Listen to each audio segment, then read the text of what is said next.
Welcome to WHHI News. I'm Allie McNair. Here's a look at your headlines.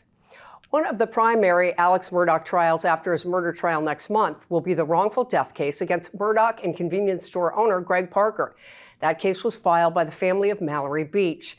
The South Carolina Court of Appeals has ruled that Murdaugh and Parker will be tried together as co-defendants. Their trial might not start until next summer, more than 4 years after Beach's death in that late-night boat crash. Well, the number of homeless people who sought help in South Carolina went up by 18% in 2021 when compared to 1 year earlier. That's according to the newly released annual State of Homelessness report. 36% of the more than 13,000 people seeking aid reported that they were homeless for the first time. And 53% of all those who sought services in 2021 reported experiencing homelessness for more than 12 months. Now, if you'd like more details on that report, you can go to schomeless.org. Well, in the face of rising homelessness, one organization has pledged to help create affordable housing for people living in Beaufort and Jasper counties. It's called Community Works, and it will work with local and county governments to advise them how best to spend close to $3.5 million on affordable housing. Community Works has been involved in Greenville over the last 5 years, helping grow a housing trust fund from $3 million to $13 million and created over 1,000 affordable housing units.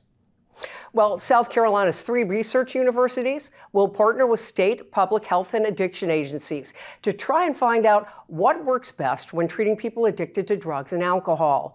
Leaders from 5 public institutions have agreed to work together.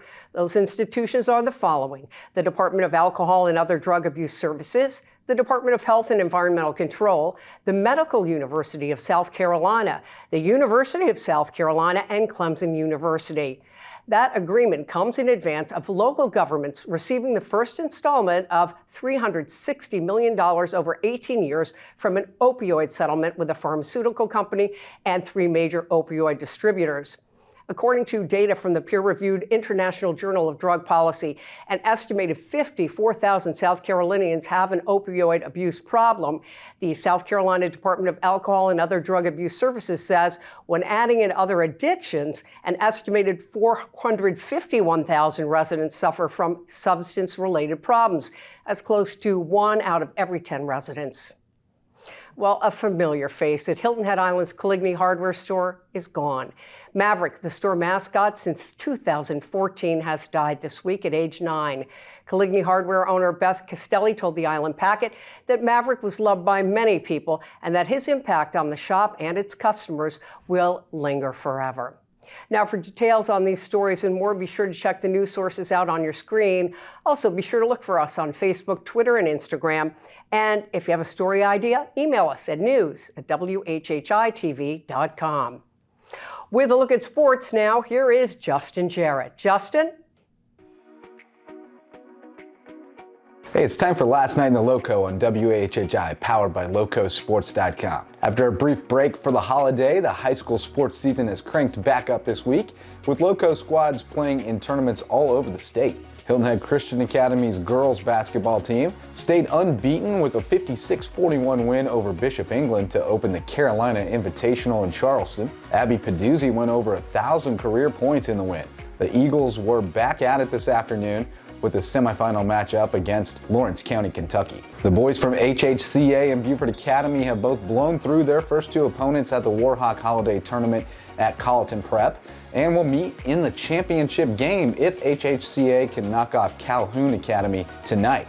In the girls bracket, BA squares off with Patrick Henry tonight for the chance to face Orangeburg Prep in the finals. Bluffton's girls opened the Bobcat Classic with a 47-16 rout of Section Alabama and will face East Hickman, Tennessee in the semifinals tonight, but the host boys dropped into the consolation bracket with a 59-40 loss to Marvin Ridge, North Carolina. Some of the top wrestlers from the Loco will take center stage today and Friday at the Shark Invitational at May River, where 35 teams from 5 states will meet on the mat to showcase one of the area's fastest growing sports.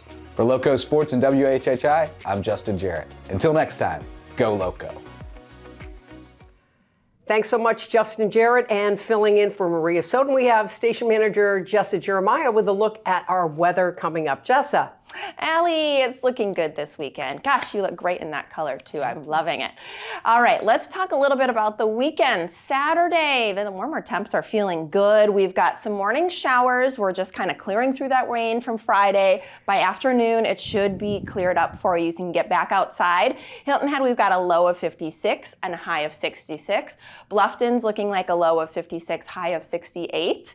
And Beaufort, a low of 54, high of 68. As far as sunrise and sunset, we've got a 7:23 a.m. sunrise. Sun is setting at 5:28 p.m. We're looking forward to that 5:30 mark, but we're not quite there. Getting close. Low tide's going to be at 9:24 in the morning. A great time to get out on that boat, maybe catch some fish, is going to be in the afternoon after it clears up. High tide is at 3:27 p.m. A real quick look at the end of the weekend, looking ahead to Monday. On Sunday, partly sunny, low of 54, high of 66. On Monday, for those who are ready to kick off the new year, we've got a low of 50, high of 64. So great way to roll into 2023. And there's your weather. Allie? Jessa, thank you so much, and we want to thank all of you for watching us today on WHHI. When we come back, some great information on volunteer opportunities at the RBC Heritage presented by Boeing. Stay right there.